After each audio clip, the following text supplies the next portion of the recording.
Os irmãos estão identificando a lei de Deus, né, na leitura. Como é importante, né, a gente estudar a lei de Deus. Tá? Quando a gente não estuda, não atenta, a gente não percebe a lei de Deus de forma tão clara. Né? Então a gente vai fazendo a leitura onde quer que seja, no Antigo Testamento, no Novo Testamento, você vai identificando a lei de Deus. Olha, aqui está a recomendação, olha, isso aqui diz respeito como nós vimos. Então os mandamentos vão começando assim a saltar os olhos. É lógico que sim, isso é o primeiro passo para o cumprimento dos mandamentos. Né? A gente vai conhecendo os mandamentos e vai vendo como Deus ama a sua lei. E essa lei, ela perdura. Essa lei, ela não revogou. Né? A lei moral, ela está em vigor. E ela está contida aqui em toda a palavra de Deus. Então, vimos aí na leitura continuada, né, no último capítulo de 1 Coríntios, a recomendação, a honra que deve ser dada aos obreiros, a consideração. Olha, irmãos, tenham. Se Paulo fez aquela recomendação de Timóteo aos irmãos de Coríntios, é porque havia alguma restrição aí. Evidentemente, os irmãos sabem que Timóteo era ainda um jovem e muitos podiam estar desprezando a sua mocidade, né? Como o próprio Paulo escreveu para ele. Né? Talvez os irmãos estivessem levando em consideração ou enfatizando alguma falha, alguma fraqueza. E o apóstolo Paulo logo os alerta, disse, olha, tome muito cuidado. Olha o quinto mandamento, né, que o irmão Zaqueu destacou. Observe o quinto mandamento, observe o sexto mandamento. Dê atenção, dê cuidado, o sustento. Olha, aqueles irmãos trouxeram o sustento, façam as coletas para a gente levar para os irmãos necessitados.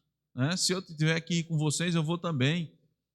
Então é maravilhoso, irmãos, a gente ver a lei de Deus assim com tanta facilidade. É bom, né? A gente diz, olha, a gente nem antes lia, e quantas vezes nós lemos nessas passagens e não estávamos tão atentos à lei de Deus, aqui tão exposta. Então, graças a Deus por isso. É bondade, irmãos, da parte de Deus para conosco, nos dando esse conhecimento, essa percepção. Isso é muito maravilhoso. Então, ficamos muito felizes com isso, em ver o Senhor, por meio do seu Espírito, nos despertando, nos despertando.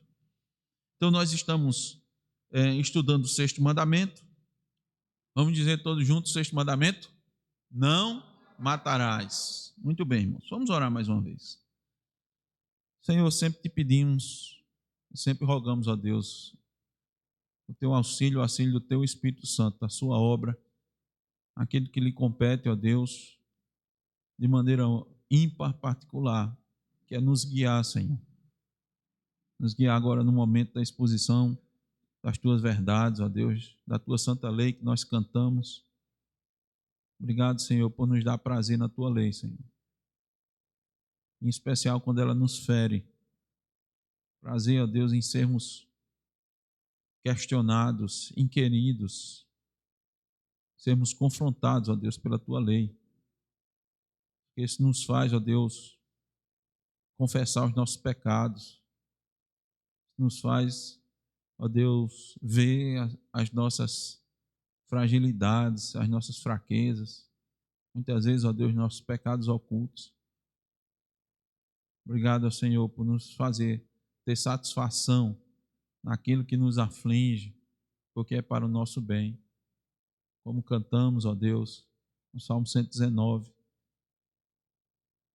Conduz-nos, ó Deus, ser conosco, para que possamos, ó Deus, falar da tua parte, em temas, ó Deus, como este, temas que o tema em específico do sexto mandamento, a sua questão nuclear, que em seus desdobramentos, ó Senhor, podem aparecer dúvidas sobre como honrarmos o teu nome, Senhor, como honrarmos a tua lei. Então, Senhor, podemos ter entendimentos errados e nós estamos aqui, Senhor, humildemente te pedindo que o teu Espírito nos guie, nos conduza, fale às mentes, aos corações de todos quantos estão aqui. Ó Senhor, desde a criancinha, Senhor, da menor e mais tenra idade. Sempre te rogamos, ó Deus, porque o entendimento da tua palavra não vem, Senhor, pela idade, pela capacidade, pela maturidade, pela cognição. Vem, ó Deus, pelo teu Espírito, que nos fala, Senhor, que nos mostra, que nos desvenda, Senhor, a tua bendita lei, Senhor. Então, sê conosco, ó Deus, e nos conduz a bendizer o teu nome, Senhor, por meio desse estudo e por meio das nossas vidas. Nós te pedimos no nome de Jesus. Amém. Sexto mandamento, não matarás. Começamos a estudar no domingo passado os pecados proibidos no sexto mandamento. Vamos lá. Qual é a metodologia que é utilizada, que a gente tem utilizado aqui para estudar os mandamentos? Aquela metodologia que nós estamos acompanhando do Catecismo Maior de Westminster. Qual é? Primeiro qual é o mandamento? Segundo, os deveres desse mandamento. Terceiro, pecados proibidos. E o quarto? Em quarto, quando há no mandamento as razões anexas. Tá certo, Marcos? Assina embaixo. Assina embaixo, muito bem. Vou aproveitar que ele está aqui hoje, né? É toda hora que a gente tem esse privilégio. Então, essa é a metodologia que é muito acertada, irmãos. É uma forma muito didática, né, da gente entender o quê? Entender a amplitude do mandamento. Entender, irmãos, que a lei de Deus é espiritual. A lei de Deus é espiritual. Paulo deixa isso muito claro, e ela sempre foi espiritual. Desde quando promulgada, desde quando escritas pelo dedo de Deus naquelas tábuas de pedra. Ela era espiritual, ela nunca foi uma coisa farisaica, de cumprimento meramente externo. A lei de Deus é, antes de tudo, ela é cumprida no coração de dentro, amada. Porque Deus sabe que nada adianta a gente fazer de forma externa, quando a gente de fato não está amando a lei, a gente está fazendo de maneira só pro forma, né? Que a gente usa essa expressão, só externamente, seja qual for o motivo, não, mas a lei é espiritual e essa forma didática nos ajuda a entender isso. Ajuda a entender que é por ela que Deus nos conduz a toda boa obra.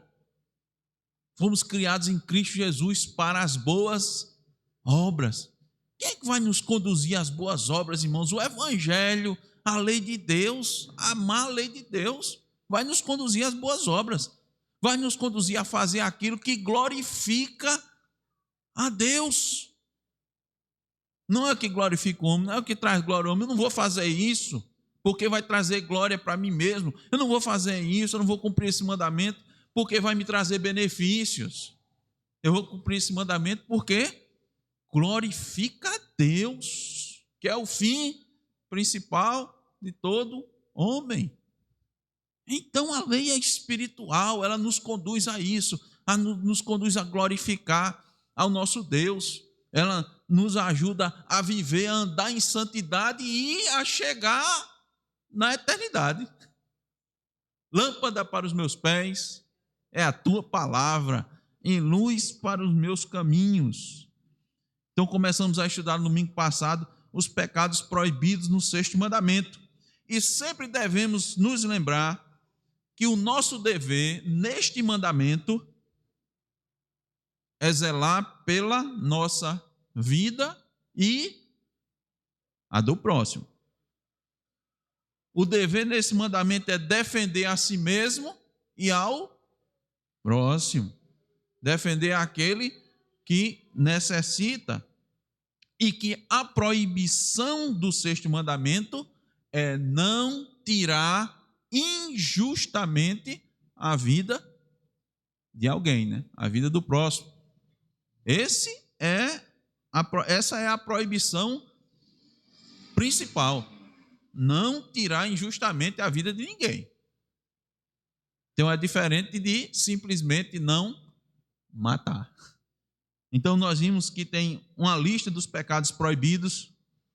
Vou lembrar para os irmãos quais são eles. Os pecados proibidos: tirar a nossa vida ou a de outrem, exceto no caso de injustiça pública, guerra legítima ou defesa necessária.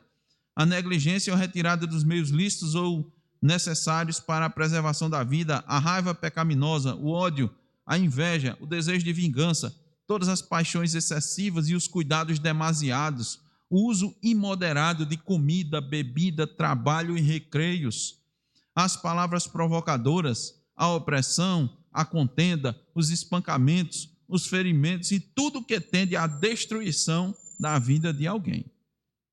Então, nós aprendemos inicialmente que, mesmo com esse mandamento,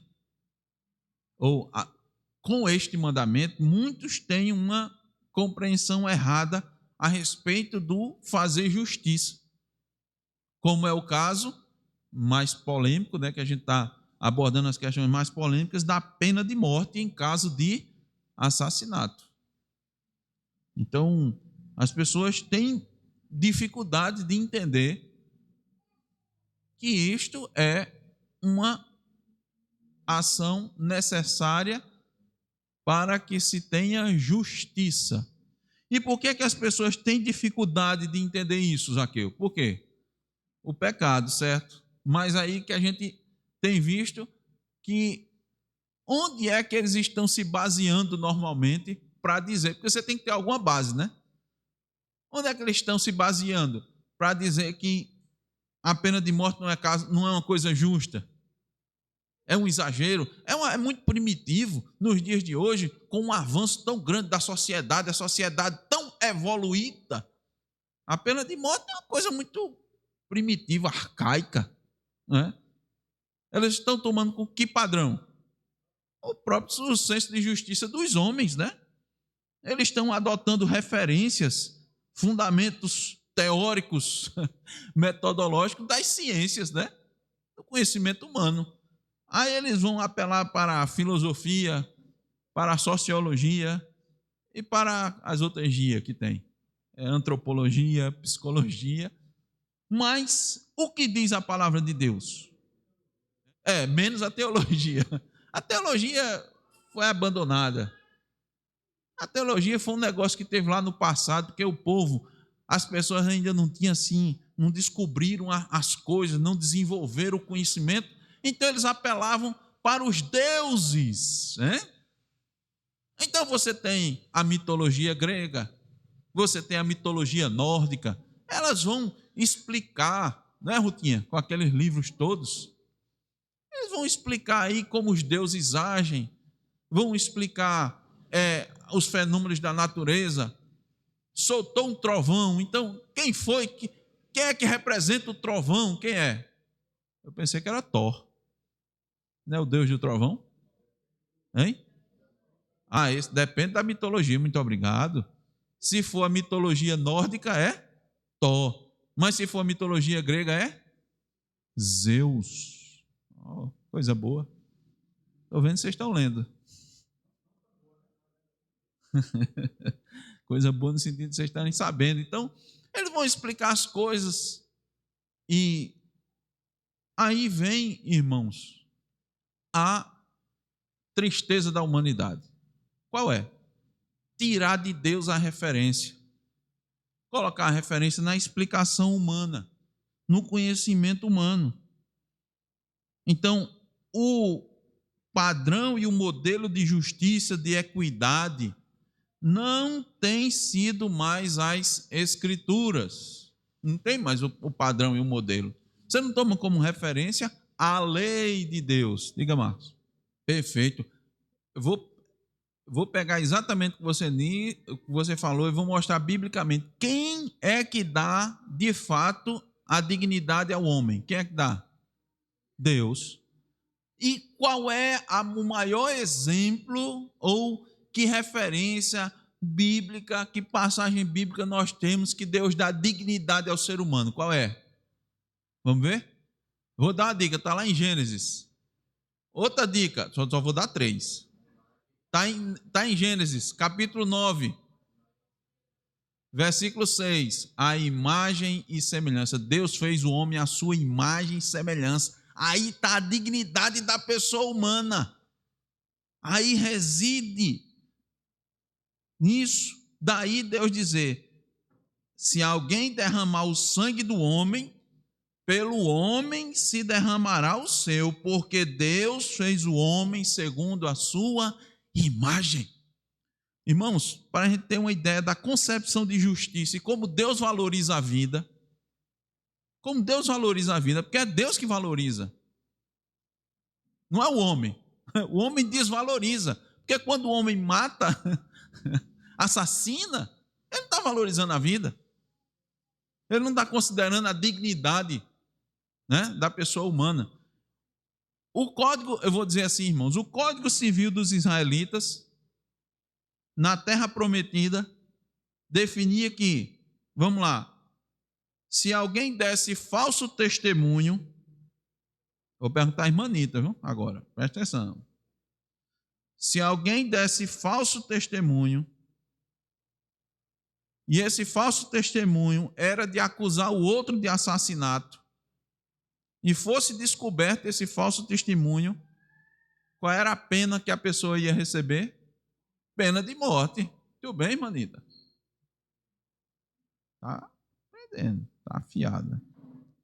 Então, veja, não era, irmãos, não era nem que uma pessoa, não era nem assim, uma pessoa vai matar o outro, e aquele que matou, que assassinou, veja, é um assassinato. Foi um assassinato. É assassinato, ele não tinha motivo e etc e tal, e foi lá, tirou a vida do outro, de forma injusta, pronto. Ele não precisava nem fazer isso para receber a pena de morte, ele só precisava testemunhar falsamente, acusar o outro e dizer: olha, foi fulano que matou. Isso sendo mentira e comprovado num tribunal, com testemunhas, com presunção de inocência, com a ampla defesa e o contraditório. Tinha tudo isso. Marcos destacou, irmãos, eu tenho falado nisso, né, que quando você vai estudar direito, normalmente, né, se manda verificar ou ler o Antigo Testamento. Tem a base do direito ali, tem a base do direito romano, você tem a base do direito também na Bíblia. Então, se fosse feita uma investigação e comprovado que aquela testemunha era falsa, significa dizer o quê? Você acusou fulano de quê? De assassinato? Tá certo. Então, você vai receber a pena de assassinato. Você acusou o outro de roubo, você acusou o outro de roubar o quê? Roubar o gado do outro, o boi do outro, não foi? Ele roubou não. Então, a sua pena vai ser a de ladrão de boi. Você vai pagar por essa pena, porque você acusou o outro. Veja o quanto Deus valoriza a justiça, valoriza a vida. Isso está lá em Deuteronômio 19, do 16 ao 21, sobre as testemunhas falsas. Para você ver, né, irmão? Não precisava nem matar o outro. Deus, irmãos, é justo. E Deus desejava que o seu povo, quando vivesse na terra prometida, fosse um povo justo, fosse um povo ético, fosse um povo que valorizava a vida, que desse valor à vida. E os irmãos sabem que o versículo 21 de Deuteronômio 19 é um dos mais mal interpretados na Escritura. Ele diz assim: não o olharás com piedade. Olhar quem? A falsa testemunha. Você não vai olhar a falsa testemunha com piedade. Vida por vida, olho por olho, dente por dente, mão por mão, pé por pé. Isso é uma declaração, irmãos, uma das maiores declarações de justiça. Mas as pessoas interpretam assim? Não, de jeito nenhum. É usado como sinônimo de impiedade, de falta de clemência. Aí é olho por olho, dente por dente, meu amigo. tem nem noção do que está falando. Mas é isso. Por que não tem noção? Porque não conhece a lei de Deus. Deus entende, irmãos, claramente que se alguém não valoriza a vida, e é exatamente isso, se a pessoa não entende a dignidade da vida humana, a ponto de assassinar alguém, tirar a sua vida de modo intencional, ou mesmo de falsamente testemunhar que alguém cometeu assassinato, não serve para viver em sociedade. Ele tem que pagar a pena capital. E é claro, por que isso? Versículo 19, a parte B de Deuteronômio 19. Exterminarás o mal do meio de ti. Versículo 20. Para os que ficarem o ouçam e temam e nunca mais tornem a fazer semelhante mal no meio de ti. Aí imediatamente a gente diz, como seria diferente se no nosso arcabouço jurídico nós tivéssemos leis tão justas como essas? Quantos assassinatos não seriam evitados? Quantos? Mas o que figura nos nossos dias é o que nós chamamos de impunidade. Aí pode-se argumentar o seguinte, pode-se argumentar, né, Zaqueu? Você está usando, pastor, fundamentação do Antigo Testamento. Lembre-se que o senhor acabou de usar aí, disse que era o Código Civil do povo de Israel. A lei civil não está mais em vigor. E aí, será que, usando o que o irmão Marcos disse, amar o próximo não elimina essa fala de Jesus, dá uma face quando leva uma tapa na outra? Será que esses aí não são princípios que Jesus está mostrando que no Novo Testamento, na Nova Aliança, a coisa é diferente? Não, porque o princípio de aplicação da pena de morte pelo Estado está amparada na revelação do Novo Testamento. O apóstolo Paulo disse lá em Romanos 13, 4, visto que a autoridade é ministro de Deus para teu bem, entretanto, se fizeres o mal, porque não é sem motivo que ela traz a espada, pois é ministro de Deus vingador para castigar o que pratica o mal. Esse não é sem motivo que ela traz a espada, né? Essa espada aí, irmãos, representa a morte.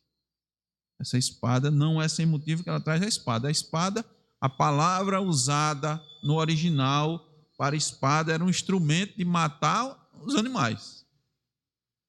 Então não tem outro significado assim, hein, Zaqueu? Não tem alegoria. Tem alegoria não aqui. Ele quer dizer morte mesmo. Aí vem, irmãos, outra questão polêmica. Uma é a pena de morte. Então nós vimos que ela é bíblica, ela é justa, ela, ao contrário do que pensam, de fato está baseada na dignidade da pessoa humana, porque o homem foi feito à imagem e semelhança de Deus. Mas tem outra questão, é a questão da guerra, porque o entendimento que a interpretação que nós temos é que há justificativa para a guerra quando ela é legítima. Quando ela é legítima. Geralmente há um entendimento que o Antigo Testamento não proíbe que se faça guerra em circunstâncias justas e necessárias, mas é comum apresentar o Novo Testamento como proibindo, né? Com base em alguns ensinamentos de Cristo. Um deles é a regra de ouro. Vamos ver se os irmãos estão lembrados da regra de ouro? Vamos lá? Eu vou dar a dica. Eu dou dica boa, João. Mateus 7,12 é a dica. Agora tem que dizer qual é a regra de ouro. João não escutou, não. Diga, João. Você não escutou, mas diga o que Ramon disse. Muito bem. Então não disse que João não escutou, mas sabia? É isso mesmo. A regra de ouro é: aquilo que você quiser que os outros nos façam, faça a ele. Você quer que alguém declare guerra para você? Ou entre em guerra com você, entre o conflito? Não. Jesus disse: bem-aventurados os pacificadores, né? Não os gladiadores. No que for possível, no que depender de vós, tende paz com todos os homens. E aí? E agora? Como é que a gente resolve? Irmã Gisele, como é que a gente resolve essa situação? Deus disse, Jesus ensinou para a gente fazer os outros que a gente gostaria que fizesse, mandou amar o próximo, e agora para ir para a guerra? Como é que fica? Não é boa? Essa questão não é boa? Como é que a gente resolve isso, irmãos? A gente resolve entendendo como interpretar a Escritura. Então, nós interpretamos a Escritura considerando todo o contexto da Escritura. Eu não posso isolar uma parte, né? Não posso isolar o Antigo, não posso isolar o Novo Testamento. Nós devemos lembrar que os ensinos de Cristo estão em harmonia com o restante da Escritura. Não é, irmão? Está tudo em harmonia. Então, sempre parte, irmãos, da boa interpretação. Nós não podemos levar em consideração certas partes. Algumas partes, elas podem, né? E conseguem justificar determinada posição. Mas a gente não pode pegar umas e ignorar outras. Então vamos ver o contexto, inclusive do Novo Testamento, com alguns exemplos. Vamos trazer aqui 2 exemplos. O primeiro, que temos na Escritura, tudo indica que o primeiro gentio convertido ao cristianismo foi Cornélio. Pelo menos está lá assim registrado. Cornélio era o quê? Qual era a profissão de Cornélio? Quem lembra? A dica. Isso, era um soldado, né? No geral. Mas ele era do comando, né? Ele comandava. Um oficial, eita, oficial. Estou com uns exemplos aqui na minha frente, né? Um oficial. Irmãos, não há nenhuma menção dos apóstolos para que ele renunciasse ao serviço militar. Só, você entrou agora, né? Vou pegar você. Podia pegar como exemplo, não podia não? Só vou pegar aqui como exemplo. Mas não, irmãos. Quando os soldados vieram até João Batista, esse é o segundo exemplo, e perguntaram: que faremos? Eles ouviram a pregação, né?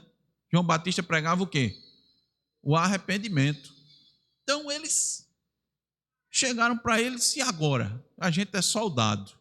João Batista, irmão, não mandou que eles renunciassem ao cargo, que procurassem outra maneira de sustentar, de se sustentar. Disse: olha, isso aqui é incompatível com o cristianismo.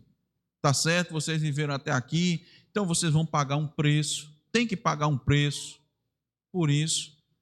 Então, para pagar esse preço, olha, não é incompatível. Não. Ele disse o seguinte, está lá em Lucas 3,14. A ninguém maltrateis. Não deis denúncia falsa e contentai-vos com o vosso soldo. Pronto. Os soldados perguntaram, irmãos, a gente deve, porque certamente havia alguma dúvida, né? Alguma questão aí. A consciência deles, certamente, né? Lhes tocou, eles disse: rapaz, o que é que a gente pode fazer? O que é que a gente precisa fazer? Essa questão de ir para a guerra, matar o povo. Não é? Porque os soldados daquela época, irmãos, eles normalmente eram mais ligados à parte da guerra, não é, Zaqueu? Você tem aqui, na linguagem, né, policial, você tem a parte do patrulhamento, né? Você faz o patrulhamento das vias para garantir a segurança da população, né? Você tem outras características, você tem a parte da inteligência, né? Que fica analisando as situações, as ligações, possíveis ligações entre pessoas que estão planejando para evitar, não é? Para se antecipar, para colher provas antes que a pessoa cometa o crime, não é assim? Não é? Ou então, se cometeu, está escondido, que você consiga descobrir. Mas isso é mais nos dias de hoje, irmão. Os soldados não tinham muito essa parte, não. Era chamado para fazer segurança, normalmente, né? E para ir para a guerra. Não, isso, não, exatamente. Ele nem fazia segurança da sociedade em si. Era a manda ou comando. Às vezes tinha, porque, por exemplo, Paulo foi protegido, era uma testemunha, né? Foi comparecer diante a um tribunal, mas era no interesse mais do Estado, né? Do que da população. Como eu disse, é diferente da atuação nos dias de hoje. Então, eles estavam muito envolvidos com o sangue, né? Então, o soldado, rapaz, o sangue nas mãos do soldado, eles ficaram preocupados. E agora? O que é que a gente deve fazer? João Batista, irmão, não disse abandone, não. Abandone, não. Então, veja, João Batista, inclusive, era o último profeta, né? Então, o que é que nós temos aí, irmãos? Nós temos as recomendações, as orientações. Ele disse: não abuse da autoridade, não ameace ninguém, não use de violência. Não foi, em outras palavras? Tome cuidado, porque vocês estão muito mais sujeitos ao suborno, né? Então, se contente com aquilo que você tem recebido. E só isso, irmãos. Então, veja, nós temos que olhar todo o contexto. Se a gente pegar, né, situações isoladas, versículos isolados, determinados versículos colaboram com certas posições, mas pode não ser e aí veja, por mais bem intencionado que você esteja, mas pode não corresponder ao ensinamento que nós encontramos em toda a Escritura. Então eu digo aos irmãos que a posição histórica dos crentes confessionais é que existe o que se chama de guerra legítima. Essa é a posição histórica. Existe o que se chama guerra legítima. Aí, inclusive, nós vimos, né, que alguns, até que participaram da Assembleia de Westminster, estavam defendendo que a igreja tinha que ser subordinada ao Estado, né? Os irmãos terão uma ideia, assim, para ver até que ponto isso pode chegar, né? Mas é só um pequeno exemplo. Agora, a questão é que nem toda guerra é legítima. A questão é essa. Aí começa o X da questão. Nem tudo que ocorre numa guerra pode ser aprovado. Inclusive, existem os crimes de guerra, né? Então, se não, na guerra não mata, mas tem crime de guerra. Espera aí, não é assim não. De onde é que vem isso? Ora, vem com base numa ética da guerra. Uma ética da guerra. Agora, irmãos, em certas circunstâncias, entende-se que tomar parte em uma guerra não é inconsistente com o dever cristão. Aí nós voltamos para a base do mandamento. Quer dizer alguma coisa? Não, né? Não. Por quê? Porque qual é a base do mandamento? Não tirar a vida do outro de forma injusta, sem motivo. E você tem o dever de defender a si mesmo e ao outro. Então veja que tem uma base. Então é por isso que a gente tem que ver o todo. A gente tem que ver o todo. Inclusive, veja, Jeremias, o profeta Jeremias, falando da parte de Deus, ele reclamou de uma nação que era para fazer justiça, que Deus mandou fazer, ele não fez. Com a espada. Olha, Jeremias 48:10 diz assim: maldito aquele que fizer a obra do Senhor relaxadamente. Se usa esse texto de forma genérica. Você pode usar de forma genérica, tá certo? Fazendo uma interpretação, dá para usar de forma genérica.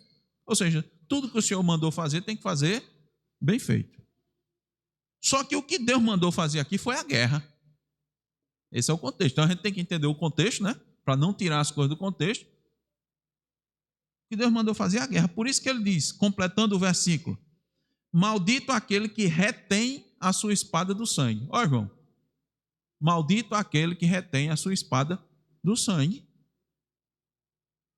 Deus falou por meio do profeta. Retém a sua espada do sangue. Então, era para matar, executar a justiça por meio da guerra. Essa é uma como eu disse aos irmãos, tem umas coisas, né, que a gente sabe que tem aí, não é tão fácil, né, ou não sei se fácil, mas não tão simples de compreender. Tá certo?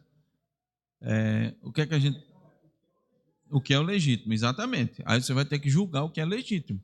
Essa guerra é legítima, você participar dela é legítimo. A resposta, irmão, não é... A resposta é essa. O que é... Aí a gente...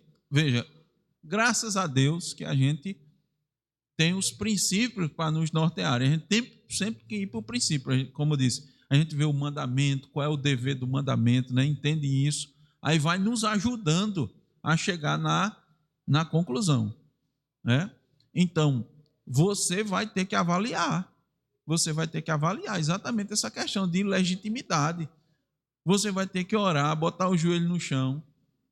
Você vai ter que buscar dentro da igreja, junto da igreja, rogar ao Senhor e ver o que é que você vai fazer. Olha, isso aqui não é legítimo, eu vou ser preso, eu vou desobedecer. Eu sou soldado e eu não vou... Isso aqui é absolutamente injusta. E isso não faz sentido a gente ir à guerra por conta disso. Não faz sentido. Então, tudo isso, irmãos, opressor. Ramon está citando uma situação lá na Polônia, quando os alemães, né, na época comandados por Hitler, invadiram a Polônia, e eles eram pessoas simples e mesmo assim resistiram, né, foram à guerra, e ele disse que naquela ocasião os Estados Unidos poderiam ter ajudado e não ajudaram e quebraram o mandamento, porque era para socorrer o outro. Contra, claramente, ali você tinha um eixo, né, digamos assim, né, um eixo do mal ali, né? Então aquilo ali é mais fácil, né? Seria justo, né, entrar na guerra.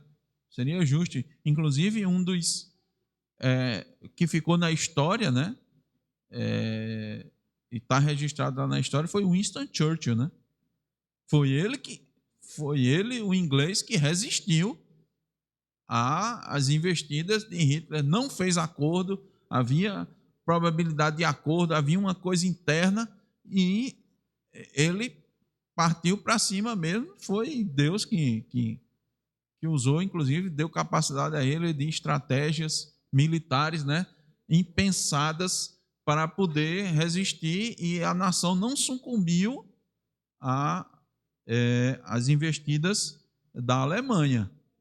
Isso.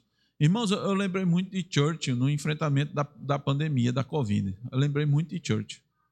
Eu disse, meu Deus, cadê os homens? Onde estão os homens de verdade? Onde estão os homens de verdade para enfrentar esse vírus da forma correta? Para de fato proteger o povo? Onde estão as autoridades? Onde estavam as autoridades? Me lembrei muito de Churchill. Eu disse, se Churchill estivesse aqui, ele tinha enfrentado certamente de forma diferente a pandemia. As nossas autoridades enfrentaram a pandemia, irmãos, com hipocrisia. Tá certo? Com hipocrisia. Eram hipócritas. Eu lembro de novo, eu vou dizer por quê. Eu lembro de novo como se fosse hoje. Primeiro, evidentemente, todas as autoridades liberaram o povo para votar no meio de uma pandemia. Quer dizer, fique em casa, né? Que o vírus está se espalhando aí, é perigoso, mas no dia das eleições vocês podem votar, que o vírus vai se comportar direitinho, não vai matar ninguém, não vai ter infecção, vocês tomam os cuidados e vá para a fila votar, junto com um monte de gente. Não tem aglomeração, né? Em fila de... Eu trabalhei, irmãos, não só como eleitor, mas durante muitos anos ajudando a justiça, como administrador de prédio, e eu organizava as filas lá, e dependendo de onde for, era uma confusão. E o povo tem como. E o povo se cumprimenta, né? E etc. E nós vimos, irmãos, fotos e vídeos aí do povo comemorando a vitória. Terminou a eleição, antes da eleição, todo mundo máscara, fica em casa, na comemoração abraçado, todo mundo abraçado, depois volta todo mundo e fica em casa. Foi isso aqui. E mais, deixo registrado de novo, para a gente não se esquecer. Nós vamos ver no domingo à noite, hoje à noite, na pregação, a questão da importância da lembrança. Vamos ver, Judas vai falar disso, nós vamos pregar sobre isso. Na eleição para a Câmara dos Deputados, a comemoração, eles comemoraram, nossos deputados federais comemoraram a vitória na época de quem venceu, que eu esqueci agora do nome, numa festa, num local fechado, com bebida, com comida, e um repórter chegou e disse: eu fui de máscara. Ele usou até essa expressão: eu fui de máscara, fui convidado, eu fui de máscara. Quando eu cheguei lá, parecia que eu estava numa praia de nudismo vestido, porque não tinha ninguém de máscara, só eu. Eu tirei a máscara. Estavam lá. Então, por isso que eu estou dizendo aos irmãos que foi enfrentada a pandemia com hipocrisia. Homens covardes que simplesmente se utilizaram de toda a situação para se beneficiar. Ou pelo medo, pelo terror, pelo dinheiro que receberam, e a população sofreu. Então, eu me lembrei disso muito. Fechando, tentando trazer a resposta, né, irmãos? A resposta é sempre nas situações de necessidade, sempre nas situações de dúvidas difíceis, a gente tem que recorrer à oração, a gente tem que recorrer à igreja para orar, para interceder, tem que buscar conselheiros. Provérbios 11:14, na multidão dos conselheiros, a segurança. Se tiver que ampliar isso, sendo uma coisa global, tem que ampliar. Tem que conversar. Ampliar de que maneira? Na igreja local. Tem que outros líderes, pastores de outras igrejas se unirem, quem sabe, numa reunião, numa assembleia, para colocar e discutir a questão. É assim que se enfrentava as situações. Quando era para Israel ir à peleja, o que é que fazia? Consultava o Senhor. Nós vamos subir ou não vamos subir? Não é? Então a resposta vai ser essa. Vai ter que ser colocado diante de Deus. Agora, existe guerra necessária. Mas nem toda guerra é necessária. E a gente tem exemplos aí de guerra desnecessárias. Eu vou citar um agora. A Rússia invadiu a Ucrânia. Todos nós sabemos, irmão, que aquilo dali, a Ucrânia não estava ameaçando a Rússia. A Rússia usou um artifício. Não, ela está cedendo espaço para o pessoal daquele tratado, da OTAN, Organização do Tratado do Atlântico Norte. E isso é perigoso para o meu território, que eu não sou da OTAN e não sei o que, então eu vou logo. Isso que é isso, irmãos. E está aí. Então, os magistrados podem, irmãos, convocar os cidadãos para defender o país de uma invasão inimiga, e isto é uma guerra justa. Quando houver qualquer dúvida, colocar diante de Deus em oração e rogar ao Senhor, e tiver que desobedecer a autoridade, importa mais obedecer a Deus do que os homens. A gente vai pagar, né? Um soldado, normalmente, vocês sabem, soldado, ele é preso, é acusado de Não, ele é acusado de... Tem uma acusaçãozinha quando o soldado não vai para a guerra. Deserção. Melhor, obrigado. E desertou. Ó, tá vendo? É, não é fácil, não. Bom, a gente tem dito que a vida cristã não é fácil, não. Exatamente. Aí Paulo, lá em Timóteo, disse: ore pelas autoridades para que a gente tenha tempos pacíficos, a igreja possa... Quanto mais, a questão, irmãos, é essa: quanto mais a gente estuda a lei de Deus, mais a lei de Deus nos aperta. Diz: olha, você está vivendo, você tá orando, mas por quê? Por que você está orando? A gente começa a ver os motivos pelos quais a gente está orando. Senhor, tem muito mais motivo para eu orar, tem muito mais razão. A coisa é muito mais ampla, né? A coisa é muito mais ampla. E você vê, irmãos, como a gente, com a palavra de Deus e com a lei de Deus dessa maneira, como a gente se torna mais cidadão, viu? Preocupado mais, orando. Senhor, misericórdia por essas eleições, meu Deus, por esses candidatos, meu Senhor. Tem misericórdia, tem misericórdia. Não vai orar mais, não vai não, irmão. Vai ampliar assim o leque. É certo, irmãos. Vamos concluir aqui. Com a graça de Deus, a gente conclui esse mandamento hoje. Tá certo? E a gente inicia o próximo, permitindo Deus, no domingo seguinte. É certo nos defendermos de toda violência ilegal. Então, é uma obrigação a gente se defender da violência ilegal. É nisso um pouco aqui que o irmão Zaqueu falou. Em que sentido? O que é isso, pastor? A nossa vida pertence a Deus, somos dispenseiros das propriedades de Deus, Deus nos deu, inclusive a vida para a gente cuidar, a nossa vida e a vida de quem está ao nosso redor, tá certo? Então não vemos nenhum exemplo bíblico sancionado por Deus em que alguém foi privado de se defender. Você vê na Bíblia Deus privando alguém de se defender? Não, não tem. Então, quando vier uma violência ilegal sobre nós, ilegal, né?